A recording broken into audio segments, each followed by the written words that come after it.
Olá a todos. Hoje estamos apresentando mais um módulo do curso de Administração Financeira. Nesse módulo, nós vamos falar dos demonstrativos da empresa.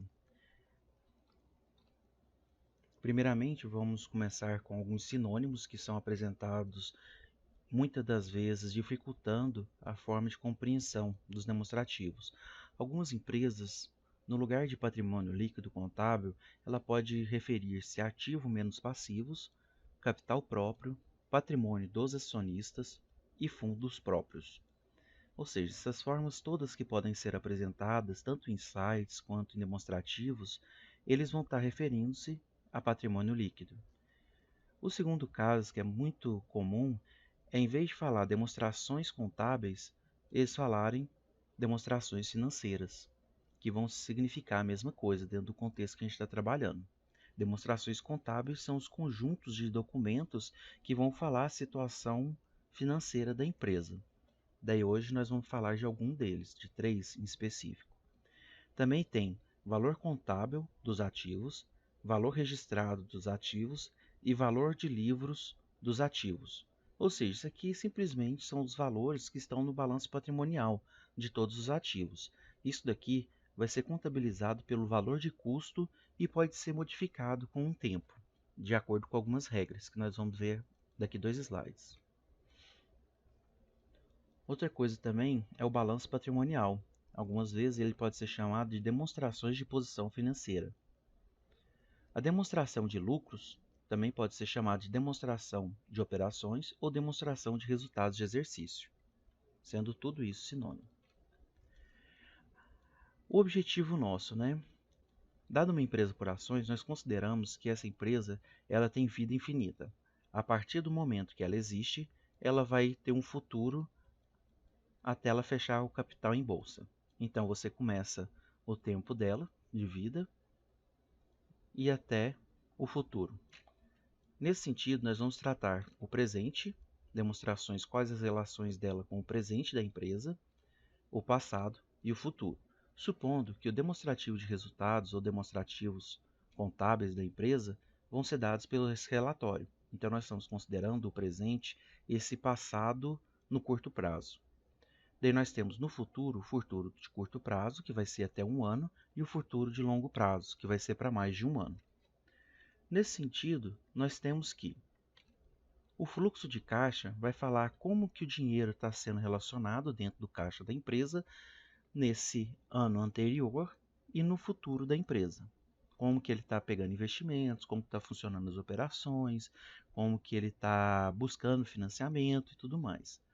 Em seguida, nós vamos trabalhar com o demonstrativo de resultados. O demonstrativo de resultados também vai informar como que essas operações geraram lucros ou dívidas para o futuro.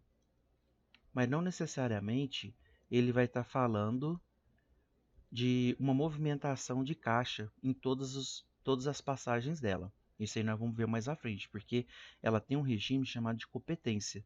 Tem alguns tipos de tributos e tipos de créditos que a gente pode descontar desse demonstrativo de resultado, que não necessariamente vai afetar o caixa. E em seguida nós temos o balanço patrimonial, que vai representar tudo que a empresa fez no passado, tudo que ela tem no presente e tudo que ela vai ter no futuro. Esse balanço patrimonial representa tudo que a empresa tem, tanto de dívida quanto de ativos. Nesse sentido aqui, por exemplo, uma coisa que diferencia o balanço patrimonial do fluxo de caixa dos resultados é que talvez no fluxo de caixa ou nos resultados anteriores ele pode ter uma dívida que vai levar para o futuro e isso daí pode não ser mostrado nesse fluxo de caixa e resultados deste ano, sendo somente uma relação do passado com o futuro, mas no balanço patrimonial vai ser mostrado isso. O nosso fluxo de estudo vai começar pelo balanço patrimonial, passando pelos resultados e fluxo de caixa. As principais formas de avaliação que nós temos vai ser pelo balanço patrimonial, demonstração de resultados, pelo método de Goodwill, fluxo de caixa descontados, criação de valor e opções. O nosso estudo, principalmente, ele vai ser abordado em cima das demonstrações de resultados e fluxo de caixa descontados. sendo que os outros eles podem talvez tocar em algum momento, alguma consideração, mas a gente vai basear praticamente nesses dois métodos. Por fim, existem dezenas de métodos de avaliação, mas apenas duas abordagens de avaliação, a intrínseca e a relativa. Por quê? Esses daqui são métodos de como você calcular o valor da empresa. Porém, esses métodos todos, eles vão entrar nessas duas abordagens, que a intrínseca vai ser assim. Você considera o que a empresa produz e você vai trazer tudo a valor presente. Ou seja, você vai calcular por um método o valor da empresa dependendo somente dela. No relativo, você vai comparar essa empresa com as demais empresas do setor. E daí você consegue avaliar o preço dela a partir dessa comparação. Ou seja, o relativo é uma comparação entre empresas do setor, a economia e tudo mais, e o intrínseco você somente observa o que a empresa é capaz de gerar de valor. Como que nós vamos definir o valor de uma empresa? Primeiro, a gente tem que saber definir o valor dos ativos da empresa. De acordo com as normas internacionais que foram adotadas recentemente pelo Brasil, o valor do ativo ele pode ser calculado por algum desses métodos, porém ele tem como base o custo de compra dos bens. Ou seja, todo ativo que ele vai para o livro contábil da empresa, ele vai ser calculado em cima do custo de compra do bem. E após isso, ele pode utilizar um desses métodos aqui para reavaliar o custo daquele ativo. E daí então ele pode ir alterando esse valor de acordo com o custo histórico ou custo corrente, valor realizável líquido, valor justo e valor recuperável. Isso daí a gente vai abordar mais ao longo prazo no nosso curso. Agora, o valor de mercado, né? Esse valor do ativo ele é calculado por métodos contábeis. Isso daqui não necessariamente significa que aquele ativo vai ter aquele valor no mercado, porque no mercado, o preço pelo qual os vendedores e compradores dos ativos estão dispostos a transacionar, né? O valor de mercado. Então, esse custo aqui é o da contabilidade. O do valor de mercado é o preço pelo qual os vendedores e compradores estão dispostos a pagar. Aí podemos perceber a tarefa da administração de criar ou perder valor dos seus ativos. Para você saber se a empresa está gerando ou perdendo valor, você precisa saber a estrutura patrimonial da empresa.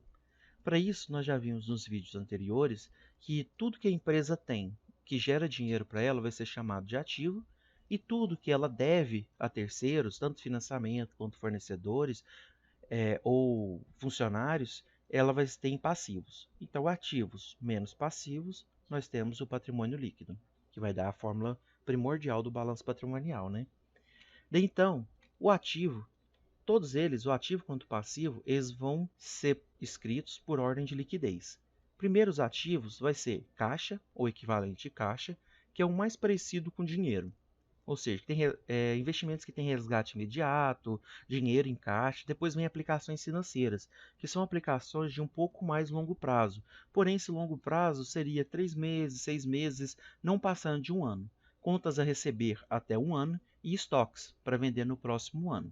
Daí vocês podem observar que aqui vai diminuindo a liquidez, mas ainda assim considera valores a serem recebidos no próximo ano. No próximo, você vai ter os ativos não circulantes, que vai ser ativos realizáveis a longo prazo, que vão ser impostos que você está recorrendo para algum benefício que a empresa vai conseguir depois de um ano. Investimentos, que vão ser investimentos em coligadas, normalmente isso daqui ela não vai se desfazer desse investimento. Imobilizado, que vai ser tudo que a empresa comprou para gerar a sua atividade fim, como prédios, maquinário, tudo isso daí vai ser imobilizado. E intangível. Intangível vai ser, por exemplo, patentes, cursos que ela faz, coisas que não têm uma característica física. Esses dois valores, imobilizado e tangível, eles vão ser o gasto com capital. Gasto com capital por quê? Porque quando você adquire esse imobilizado intangível, você começa a ter depreciação e amortização. O passivo também vai ser escrito da mesma forma.